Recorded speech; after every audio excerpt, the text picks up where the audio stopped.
اعوذ باللہ من الشیطان الرجیم بسم اللہ الرحمن الرحیم ألم تر إلى الذين أوتوا نصيبا من الكتاب يؤمنون بالجبت والطاغوت ويقولون للذين كفروا هؤلاء أهدى من الذين آمنوا سبيلا۔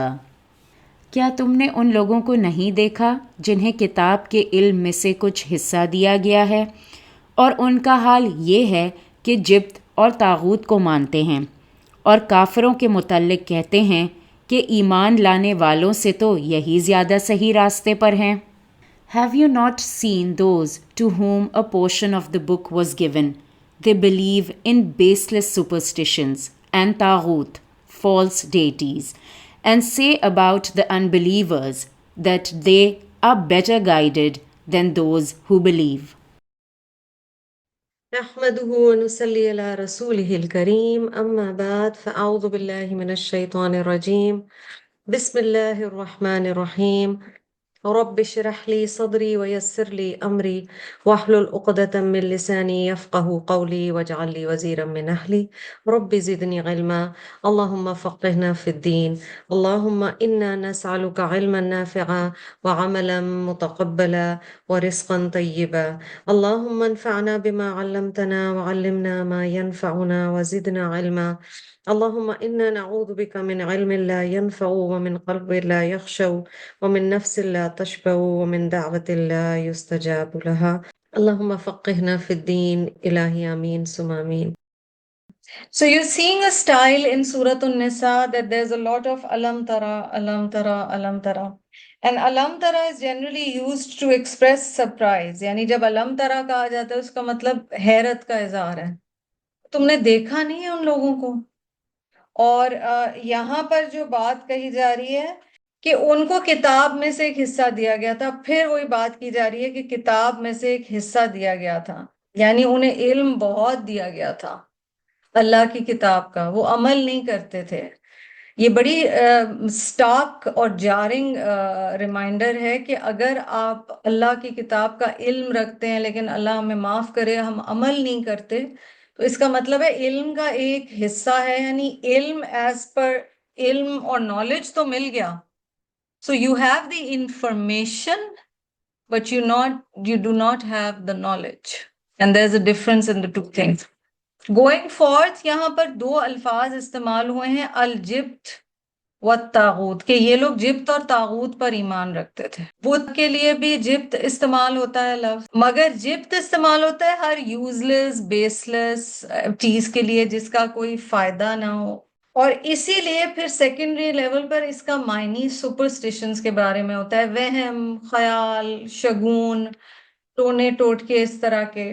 مثلا قل سکھا دیے گئے، آیت الکرسی سکھا دی گئی، سورۃ البقرہ کا بتا دیا گیا، نظر سے کیا بچانا ہے، لیکن ابھی بھی قرآن پڑھے ہوئے لوگ بلو آئی پہن رہے ہیں، ہاں اپنے گھروں میں گارلک ڈیکوریٹ کر رہے ہیں، برتھ ڈیز پہ کینڈلز کو بلو کر رہے ہیں، جو کہ ہسٹوریکلی اگر آپ اس میں دیکھیں تو وہ ایول اسپرٹس کو بھگانے کا طریقہ ہے۔ سفر کے مہینے کے بارے میں ہمارے ذہن میں بہت سارے سپرسٹیشنز ہیں، کالی بلی راستہ کاٹ جائے تو ہم پریشان ہو جاتے ہیں، یہ سارا جبت میں آتا ہے، اور جو بھی چیز آپ کو اصل چیز سے دور کرتی ہے اللہ سبحانہ و تعالیٰ کو پسند نہیں ہے۔ تو اللہ تعالیٰ کہہ رہے ہیں کہ انہیں کتاب کا حصہ دیا گیا، they did have knowledge but they got involved with جبت and طاغوت۔ اچھا طاغوت کیا ہے جی؟ شیطان، بیسیکلی فالس ڈیٹیز کے لیے طاغوت کا لفظ بھی آتا ہے۔ اگر آپ اس کی یہ ڈسکرپشن لکھ لیں تو ہمیں سمجھ آ جائے گا، every rebellious force or person who is outside the obedience of Allah۔ طاغوت کیا ہے؟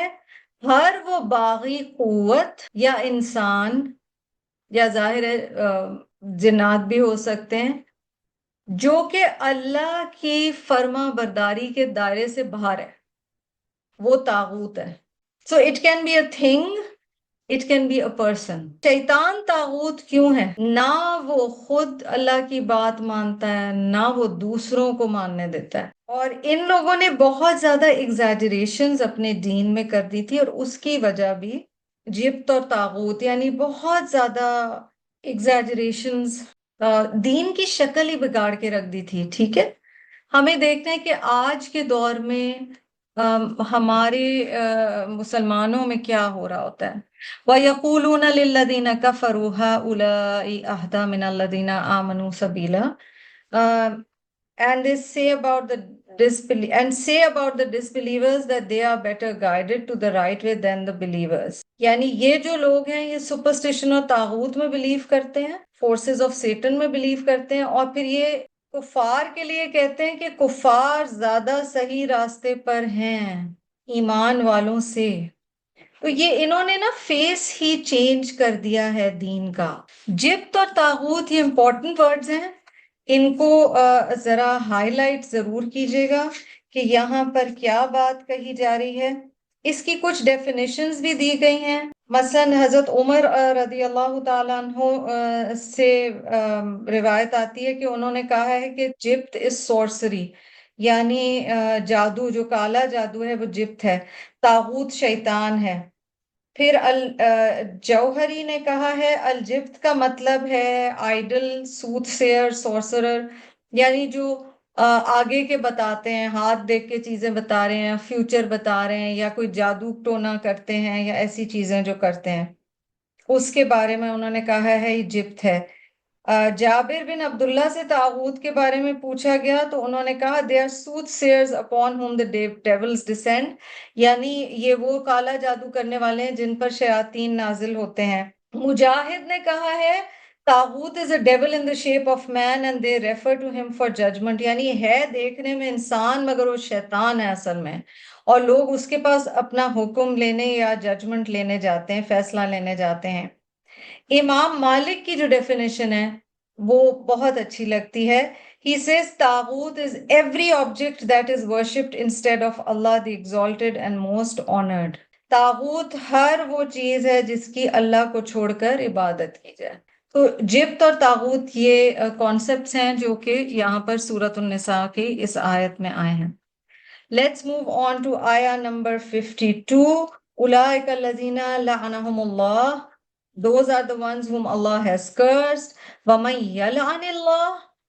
And the one who is cursed by Allah, فَلَن تَجِدَ لَهُ نَصِيرًا, can find no helper. یہی وہ لوگ ہیں جن پر لعنت فرمائی اللہ سبحانہ و تعالیٰ نے، اور جس پر اللہ لعنت کرے تو وہ اس کے لیے ہرگز وہ شخص کوئی مددگار نہ پائے گا. اب پھر نصیرہ دیکھ رہے ہیں یہاں پہ، یعنی اللہ نے لعنت کی، اور لعنت لام عین نون سے کیا چیز ہے؟ بیسیکلی رحمت سے دوری ہے. امید اس شخص کے لیے ختم ہو گئی ہے، سیلویشن کی امید ختم ہو گئی ہے، معافی کی امید ختم ہو گئی ہے. ٹھیک ہے، اور ریزن کیا ہے؟ دنیا کی محبت، جو کہ آپ ان آیات میں دیکھیں گے 57 تک ہم اہل کتاب ہی کی بات کر رہے ہیں نا. دنیا کی محبت اور دین میں کمپرومائزز کرنا. دنیاوی ایکسلنسز میں کمپرومائز نہیں کرتے، لیکن جہاں دین کا معاملہ آتا ہے وہاں کمپرومائز کرتے ہیں. آپ دیکھ رہے ہوں گے نیچر سورۃ النساء کا، that it is strong, it comes on strong, and that is the style of Madanite surahs. مکی صورتوں میں اور طرح کی نرمی ہے اور طرح کی سختی ہے، اور یہاں پہ اور طرح کی نرمی اور طرح کی سختی ہے. یہاں پر کیونکہ احکامات آنا شروع ہو گئے تھے، and these were people جو مسلمان ہو چکے تھے except the اہل کتاب. ایون اگر منافقین تھے تو وہ کہتے خود کو مسلمان تھے. تو یہاں پر ہم بہت کچھ اس سے سیکھیں گے. ام لہم نصیب من الملک فاذا لا یؤتون الناس نقیرا. Do they have a share in the kingdom? If they had any share, they would not have given other people equal to a speck on a date stone. کیا ان کا ملوکیت میں یا مملکت میں یا مالک ہونے میں یا سلطنت میں کوئی حصہ ہے؟ اگر ایسا ہوتا، یعنی ان کا کوئی حصہ ہوتا، تو ان کے دل اتنے چھوٹے ہیں کہ یہ کھجور کی گٹھلی کے شگاف کے برابر بھی کچھ نہیں دیتے. Do they have a share in the kingdom? If they had any share, they would not have given other people equal to a speck on a date stone. So again, the example of a date stone is coming. It's Ramadan. We are eating a lot of dates, alhamdulillah. Observe the date as a sign of Allah. اور ان آیات کو یاد کیجئے. کھجور کی گٹھلی کے شگاف کے برابر بھی نہیں، یا اس میں جو شگاف کے اینڈ پہ ایک چھوٹا سا نقطہ آتا ہے، ایک ڈاٹ آتا ہے نا کھجور میں، آپ اگر اس کی گٹھلی کو سک کریں، اسے چوسیں اور اس کے اینڈ میں دیکھیں ایک چھوٹا سا ڈاٹ ہوتا ہے. یعنی ان کے دل اتنے چھوٹے ہیں کہ اگر ان کو مملکت بھی مل جاتی، یہ اونرز بھی بن جاتے، انہوں نے کسی کو کچھ بھی نہیں دینا تھا. آپ کو یاد ہوگا جب ہم بات کرتے ہیں رمضان صدقے کا مہینہ ہے، اللہ کی راہ میں دینے کا مہینہ ہے، جتنا دے سکیں دیں. اور ویسے بھی سارا سال ہی مومن دیتا ہے، لیکن خاص طور پہ اس ماہ میں. یاد ہوگا آپ لوگوں کو کہ اللہ سبحانہ و تعالیٰ نے ہمیں کیا بتایا ہے کہ اللہ کو کون سا صدقہ سب سے زیادہ پسند ہے.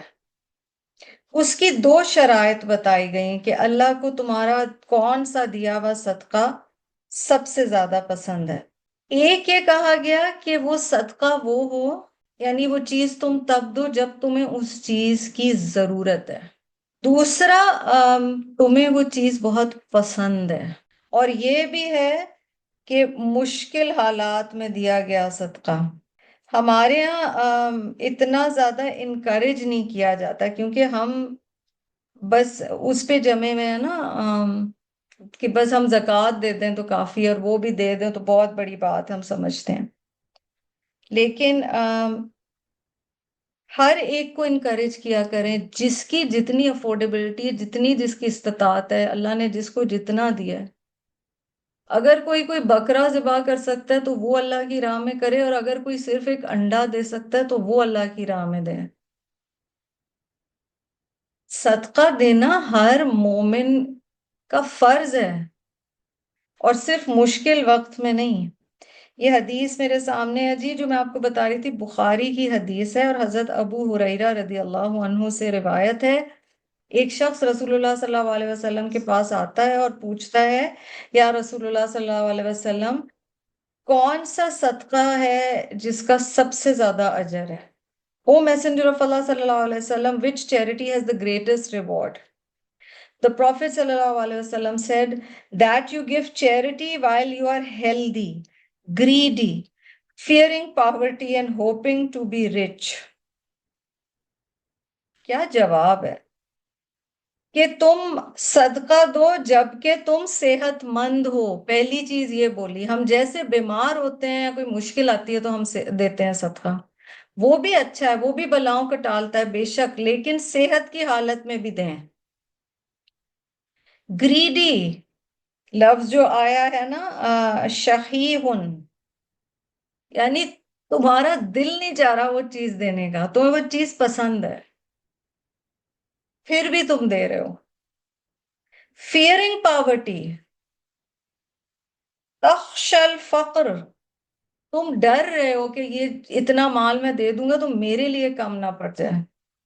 یہ کئی دفعہ صرف پیسے میں نہیں ہوتا، کئی دفعہ ہم کپڑے کی کوئی چیز دیتے ہیں، ہم کہتے ہیں یہ کپڑا مجھے بہت پسند تھا، پتہ نہیں پھر ایسا مجھے ملے یا نہ ملے. تو یہ والی چیز کہی جا رہی. Fearing poverty and hoping to be rich, تمہاری امید ہے کہ تم امیر ہو جاؤ گے، پیسے جمع کر کے پھر تم اللہ کی راہ میں اس میں سے دے رہے ہو. پھر the hadith goes on, do not delay giving until you are on your deathbed. Then say it is for such a person. It already belongs to that person. صدقہ کرنے میں دیر نہ کرو یہاں تک کہ تم اپنی موت کے بستر پہ پہنچ جاؤ، پھر تم کہو فلاں فلاں چیز فلاں کو دے دے. وہ چیز تو ویسے ہی اس کو جانی ہے، یعنی جب تم مر جاؤ گے تو ویسے ہی تمہاری چیزیں چلی جانی ہیں. تو اپنی زندگی میں دو، اپنے ہاتھ سے دو، اپنی خوشی سے دو. صحابیات یعنی ازواج مطہرات کی ایک سنت یا سیرت ہمیں یہ بھی پتہ چلتی ہے. یہ سورۃ النساء ہے تو خاص طور پہ عورتوں کا ذکر. اپنے مال میں سے بھی دیں، اپنی کمائی میں سے بھی دیں.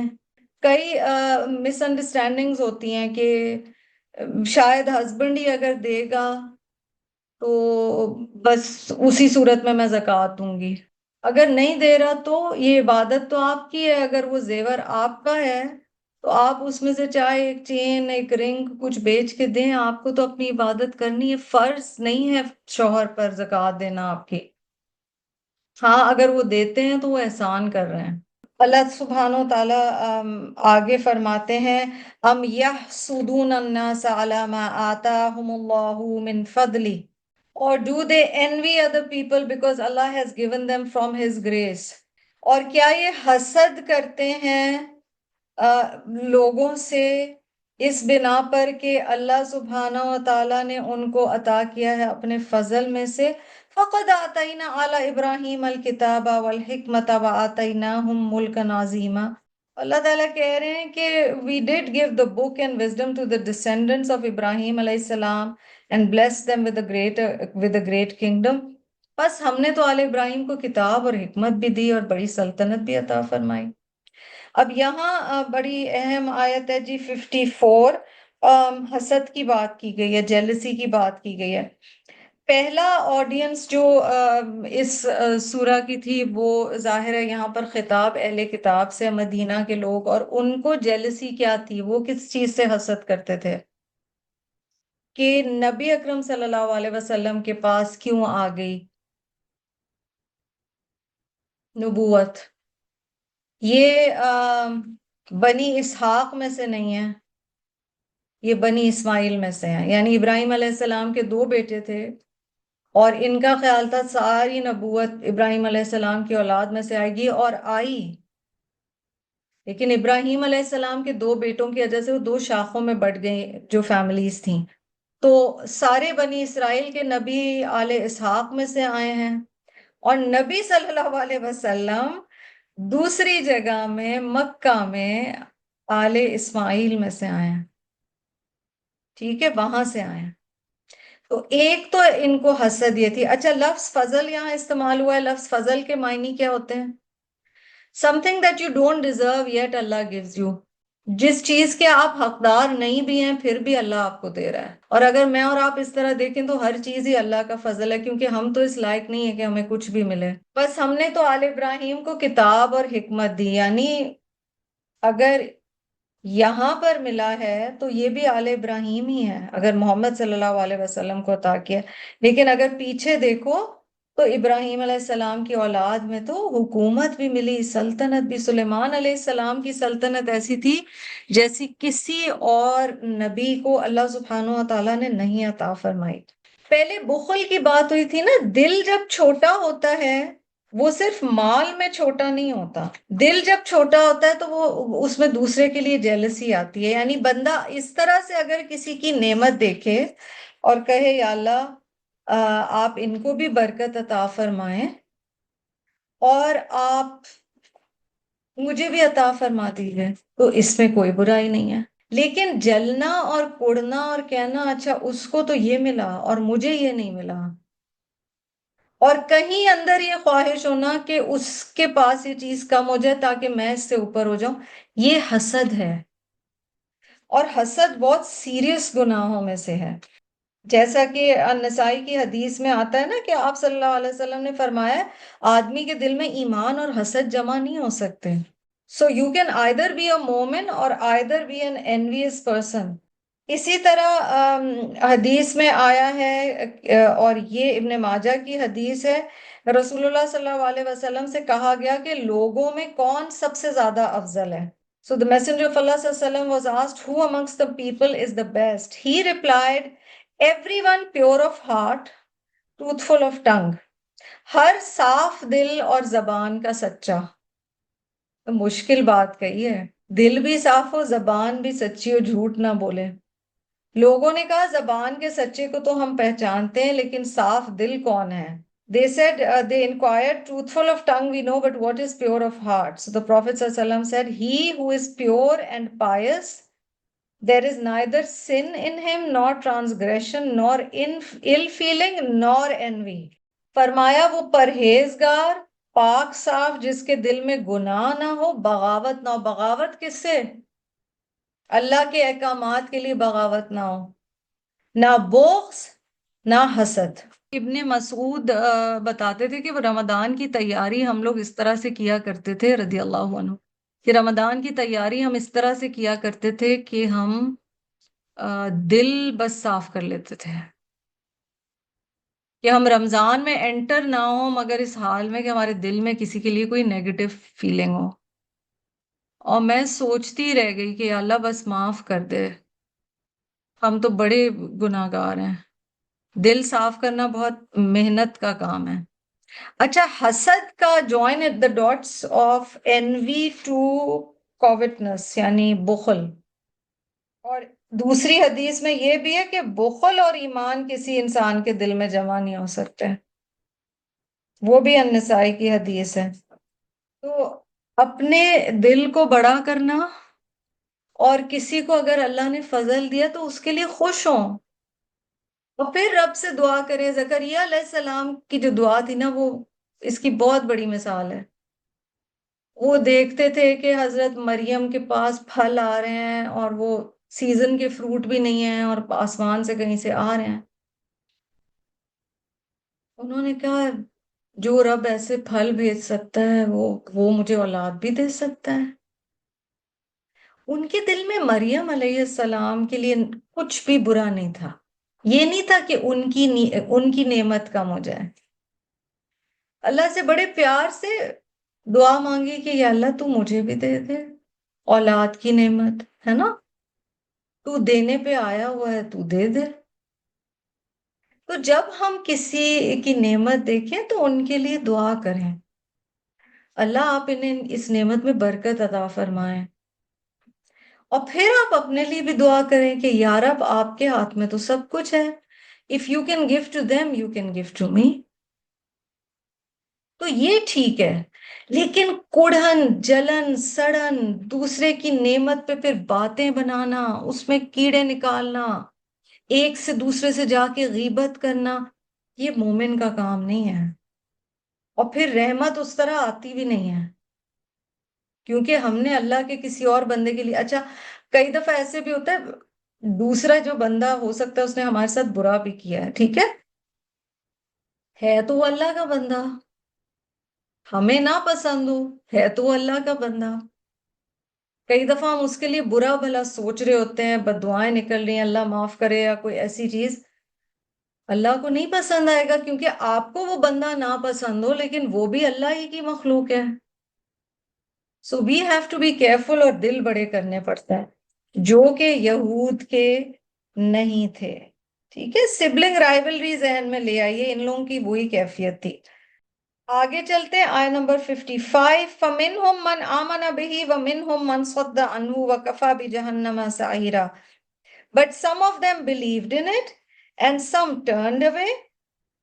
Sufficient is hell to burn those who turned away. بات بنی اسرائیل کی ہو رہی ہے جب وَمِنْهُمْ کہا گیا ہے، ٹھیک ہے. پھر ان میں سے بعض نے تو اس کتاب کو مانا اور بعض اس سے رک گئے، اور جہنم کا جلانا کافی ہے. وَكَفَى، یہ سزا کافی ہے. اللہم اجرنا من النار یا مجیرو یا مجیرو یا مجیر. رمضان کا مہینہ ہے، ہر نماز میں یا نماز کے بعد دعا کیا کریں، اللہم انی اسألک الجنہ واعوذ بک من النار. اور اگر اپنی پوری فیملی کی طرف سے کر رہے ہیں تو اللہم انا نسألک الجنہ ونعوذ بک من النار. اس وقت دروازے کھلے ہوئے ہیں جی، دعائیں دعائیں دعائیں، چلتے پھرتے دعائیں. آیت 56. ان الذین کفروا، بے شک وہ لوگ جنہوں نے کفر کیا، بھی آیاتنا، ہماری آیات کے ساتھ، those who rejected our revelations، سوف نسلیہم نارا، will soon be thrown into the fire. کلما نضجت جلودہم، every time their skins are roasted through، بدلناہم جلودا، we will replace them with skins غیرہا other than those. لِيَذُوقُوا الْعَذَابَ، so that they may taste the punishment. إِنَّ اللَّهَ كَانَ عَزِيزًا حَكِيمًا. Indeed, Allah is ever exalted in might and wise. بڑی سخت آیت ہے جی. اللہ سبحانہ و تعالیٰ یہاں ارشاد فرما رہے ہیں جن لوگوں نے ہماری آیات سے کفر کیا انہیں ہم یقیناً آگ میں ڈال دیں گے. ان والی آیتوں پہ بھی ذرا سا رکنا چاہیے کیونکہ بندے کا دل کیا چاہتا ہے، میں جلدی سے ان آیات پہ چلی جاؤں جہاں جنت کا ذکر ہے، میٹھی میٹھی باتیں کروں. یہ بھی اسی قرآن کی آیتیں ہیں، اور قرآن کا بیلنس ہے، جہاں جہنم کی بات آتی ہے پھر جنت کی آتی ہے، جہاں جنت کی آتی ہے وہاں جہنم کی آتی ہے. اور کچھ علماء بڑا پیارا ڈسکرائب کرتے ہیں تقوی کو، جو تقوی کا کانسیپٹ ہے. ہم بہت لفظ تقوی استعمال کرتے ہیں. تقوی خوف اور امید کے بین بین ہے. اللہ کی ناراضگی اور سزا کا خوف، اللہ کی رحمت اور مغفرت کی امید. جیسا کہ حضرت عمر رضی اللہ عنہ نے کہا تھا کہ اگر آدم علیہ السلام سے لے کے آخری انسان تک تمام لوگ جنت میں جا رہے ہوئے اور ایک شخص جہنم میں جا رہا ہوا تو مجھے ڈر ہے کہ وہ عمر نہ ہو. یہ عمر کہہ رہے ہیں. اور اگر آدم علیہ السلام سے لے کے دنیا کے آخری انسان تک تمام لوگ جہنم میں جا رہے ہوئے اور ایک کو جنت میں جگہ مل رہی ہے تو میری اللہ کی رحمت سے امید ہے کہ وہ عمر ہوگا. تو امید بھی رکھنی ہے اللہ کی رحمت میں، مگر ساتھ ساتھ خوف بھی ہونا ہے اکاؤنٹیبلٹی کا، حساب دہی کا، آخرت کا. ورنہ ہم کس طرح اپنے اعمال کو ٹھیک کریں گے جب ڈر ہی نہیں ہوتا اکاؤنٹیبلٹی کا. میں ایک چھوٹی سی مثال دوں. ہم لوگ عام طور پہ قرآن کلاس میں الحمدللہ اتنے پیارے اسٹوڈنٹس ہیں اور اتنا اچھا ہر ہفتے ترجمہ یاد کرتے ہیں، لیکن جو سالڈ تیاری ٹیسٹ کے وقت ہوتی ہے وہ ٹیسٹ کے وقت ہوتی ہے.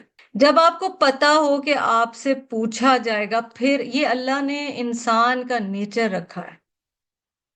اگر کوئی آپ کے ہاتھ میں پیسے پکڑاتا ہے، شوہر پکڑاتا ہے کوئی، پھر آپ کو پتا ہے وہ اس کا حساب لے گا. یا آفس میں آپ اکاؤنٹنٹ ہیں، آپ سے حساب لیا جائے گا تو آپ لکھ کے رکھیں گے. کئی دفعہ لوگ یہ بات کرتے ہیں نا کہ زکوٰۃ بس ہم نے تو اندازے سے دے دی، ہم نے تو میرے خیال سے جتنی میری زکوٰۃ ہے اس سے بھی زیادہ دے دی. نہیں، اکاؤنٹیبلٹی کی پریکٹس کے لیے 2.5% کا ایک سم آپ کو بتایا گیا ہے. یہ نہیں کہا گیا کہ جب چاہو نماز پڑھ لو، یہ نہیں کہا گیا کہ اندازے سے زکوٰۃ دے دو. جب جواب دہی ہے تو اس کے لیے محنت کرنی ہوگی، اور جس طرح اللہ نے کہا ہے اس طرح عبادت کرنی ہوگی. اللہ پاک فرما رہے ہیں جن لوگوں نے ہماری آیات سے کفر کیا انہیں ہم یقیناً آگ میں ڈالیں گے جب ان کی کھالیں پک جائیں گی. کیونکہ ایک دفعہ جب ایک تو یہاں یہ بتایا گیا کہ ریسیپٹر جو ہے نا، سکن سب سے بڑا ریسیپٹر ہے، سب سے زیادہ تکلیف کھال ہی میں ہوتی ہے. ٹھیک ہے، جب ان کی کھالیں پک جائیں گی ہم ان کے سوا اور کھالیں بدل دیں گے تاکہ وہ عذاب چکھتے رہیں. یہ ایک دفعہ جب سینسرز ختم ہو گئے، سکن کے ریسیپٹرز ختم ہو گئے تو پھر تکلیف ہونا ختم ہو گئی؟ نہیں، پھر ریپلیس ہوگی سکن. اور سکن ان آرگنز میں سے ہے جو دوبارہ ری گرو ہو جاتے ہیں، جیسے لیور ری گرو ہو جاتا ہے. اللہ اکبر، کھال کی بات کی گئی. حدیث میں ہمیں بتایا گیا کہ ہر روز آگ انہیں 70,000 دفعہ کھائے گی. نضجت جلودہم، اور پرپس کیا ہے؟ لیذوقوا العذاب، وہ چکھتے رہیں عذاب کو. ان اللہ کان عزیزا حکیما. عزیز اللہ تعالیٰ کا نام یہاں پر آیا. عزیز کے معنی میں ہے قدرت والا، زبردست یعنی قہر والا. So there's power and there's might. عزیز کے معنی میں یہ بھی ہے وہ جو روک سکتا ہے، one who can stop. اور عزیز کے معنی میں یہ بھی ہے وہ جس میں کوئی کمی یا کوتاہی نہیں ہے، one who is free of faults. یہ چاروں معنی عزیز میں آتے ہیں. حکیمہ، اللہ کی حکمت کونی بھی ہو سکتی ہے. So you see signs of Allah's wisdom in the universe, how Allah has created the wisdom. اللہ نے کائنات کو کیسے پیدا کیا. پھر شرعی حکمت بھی ہے، ہم کئی دفعہ یہ بھول جاتے ہیں. شرعی حکمت ہے that Allah has made Sharia His commands that are also based on wisdom. اب میری اور آپ کی عقل چھوٹی ہے، ہم اپنے لمیٹڈ اس کے لحاظ سے سوچتے ہیں، ہم اپنی زندگی کے تجربوں کے لحاظ سے. عورت اپنے لحاظ سے ان آیات کو سمجھے گی، مرد اپنے لحاظ سے ان آیات کو سمجھے گا. اللہ سبحانہ و تعالیٰ کے لیے یہ لمیٹیشنز نہیں ہیں. تو اللہ کی شریعت پہ اس لیے بھی ایمان ہونا ضروری ہے کیونکہ وہ حکیم ہے. اس کو پتہ ہے کیا حکم کی اجازت ہے اور کیوں ہے. آگے اللہ تعالیٰ دیکھیں قرآن کا بیلنس، والذین آمنوا وعملوا الصالحات، اور وہ لوگ جو ایمان لائے اور انہوں نے عمل کیے اچھے، سندخلہم جنات تجری من تحتها الانہار خالدین فیہا ابدا، اب ان قریب ان کو جنات میں داخل کریں گے جن کے نیچے سے نہریں بہتی ہیں، وہ ہمیشہ ہمیشہ ان میں رہیں گے۔ خالدینہ بھی آیا اور ابدا بھی آیا، دونوں کے معنی یہی آ رہے ہیں، ٹھیک ہے۔ لہم فیہا ازواج مطہرہ، بڑی پیاری ایک وہ بتائی گئی ہے، یہ ایک چیز ہے، یہ ایک پرومس ہے اللہ کی کہ پاک جوڑے ملیں گے وہاں پہ، ساتھی ملیں گے۔ لہم فیہا ازواج مطہراتن، اور یہاں بیویاں مراد ہیں کیونکہ مطہراتن مؤنث میں آیا ہے۔ وندخلہم ذلا ذلیلا، اور اس میں اللہ سبحانہ وتعالیٰ گھنی چھاؤں بھی عطا کریں گے۔ As for those who believe and do righteous deeds, we shall admit them to gardens beneath which rivers flow, wherein they will live forever and ever. Therein they will have pure spouses, chaste spouses, and we shall provide them with cool, thick shade. ازواج مطہرہ جنت کی نعمتوں میں سے ایک نعمت، purified in many senses, physically, nature wise, ایسی عادات جو اس دنیا میں اچھی نہیں لگتی تھی، کوئی بھی انسان پرفیکٹ نہیں ہوتا، وہ چیزیں بھی بتائی جا رہی ہیں کہ اللہ سبحانہ و تعالیٰ عطا فرمائیں گے ایسے ساتھی، اور اس کا مطلب ہے جنت کی خوشی انکمپلیٹ ہوگی وداؤٹ کمپینینز۔ اور پھر نیچے بہنے والی نہریں، تو سٹلٹی، ایستھیٹکس، ضرورت، خواہش، سب کچھ ہے۔ اور پھر خالدین فیہا ابدا، یعنی یہ نہیں ہوگا کہ چیز کا مزہ ختم ہو گیا، بور ہو گئے، یہ ایک سر پہ تلوار لٹکی ہوئی ہے کہ ابھی تو بہت اچھا ٹائم ہے مگر ہر اچھا ٹائم تو گزر ہی جاتا ہے، نہیں۔ اور جو لوگ ایمان لائے اور شائستہ اعمال کیے، ہم ان قریب انہیں ان جنتوں میں لے جائیں گے جن کے نیچے نہریں بہہ رہی ہیں، جن میں وہ ہمیشہ ہمیشہ رہیں گے۔ ان کے لیے وہاں صاف ستھری بیویاں ہوں گی اور ہم انہیں گھنی چھاؤں اور پوری راحت میں لے جائیں گے۔ اللہ پاک ہمیں ان میں سے بنا لے۔ آپ کو پتہ ہے امام ابن تیمیہ رحمہ اللہ کو جب جیل میں ڈالا گیا تھا، ان کو کوئی خاص کہتے ہیں تکلیف نہیں محسوس ہو رہی تھی، کیونکہ انہوں نے کہا جنتی فی صدری، جنت تو میرے دل میں ہے۔ یہ ان لوگوں کی کیفیت ہو سکتی ہے اس دنیا میں جو complete obedience to Allah, completely content with Allah's decisions، وہ والی کیفیت ہو۔ اچھا، حسد بھی جو ہے نا، جیلسی، وہ بھی ایک جلانے، ہم جلن کڑھن جیلسی کہتے ہیں، اس سے جو لوگ آزاد ہو گئے وہ انشاءاللہ ان جنتوں میں ہوں گے۔ ایک بالکل ٹھنڈک کا معاملہ ہے، یہ دنیا میں بھی ٹھنڈے تھے، ان کے دل دوسروں سے جیلسی سے، تو اللہ پاک ہم سب کو محفوظ رکھے۔ کئی دفعہ بہت اچھے اعمال کوئی کر رہا ہوتا ہے اور پھر شیطان حسد کے ذریعے اس کی بہت ساری نیکیاں کھا جاتا ہے۔ یہاں سے جی 58 آنورڈز کئی بڑی اہم آیات آ رہی ہیں جو کہ اسلامک سٹیٹ کس طرح سے ہونی چاہیے اس کے بارے میں ہے۔ جیسے ہم نے پہلے بتایا تھا، سورت النساء ایک بہت مکمل جامع سورت ہے، اس میں فیملی لائف بھی آئے گی، سوشل کانسٹرکٹس بھی آئیں گے، اور کیا سوشل ریفارمز ہونے چاہیے، کیا اصلاحات ہونی چاہیے، معاشرتی رشتوں میں کیا کیا چیزیں ہونی چاہیے، اور پھر ایک ملک یا اسٹیٹ کس طرح سے اسٹیبلش ہوتی ہے۔ ان اللہ یامرکم، اللہ تعالیٰ کا یہ کہنا کہ اللہ تمہیں حکم دیتا ہے، this adds to the majesty, this adds to the strength۔ جیسے سورۃ النور کے آغاز میں آتا ہے نا، سورۃ انزلناها وفرضناها، ٹھیک ہے، یہاں پر ان اللہ یامرکم، بے شک اللہ تعالیٰ تمہیں حکم دیتا ہے کس چیز کا؟ ان تؤدوا الامانات الی اہلہا، Allah commands you to give back the trusts to their rightful owners۔ یہاں کی ورڈ اگر آپ اپنے سائڈ میں نوٹس میں لکھ لیں، میرٹ۔ اور یہاں ایک ملک کے اگر میکرو لیول پہ اس آیت کو دیکھیں، پولیٹیکل سسٹم کی بات ہو رہی ہے، who will you give certain responsibilities too. So who should be minister of what? Who should be the prime minister? Who should be doing what?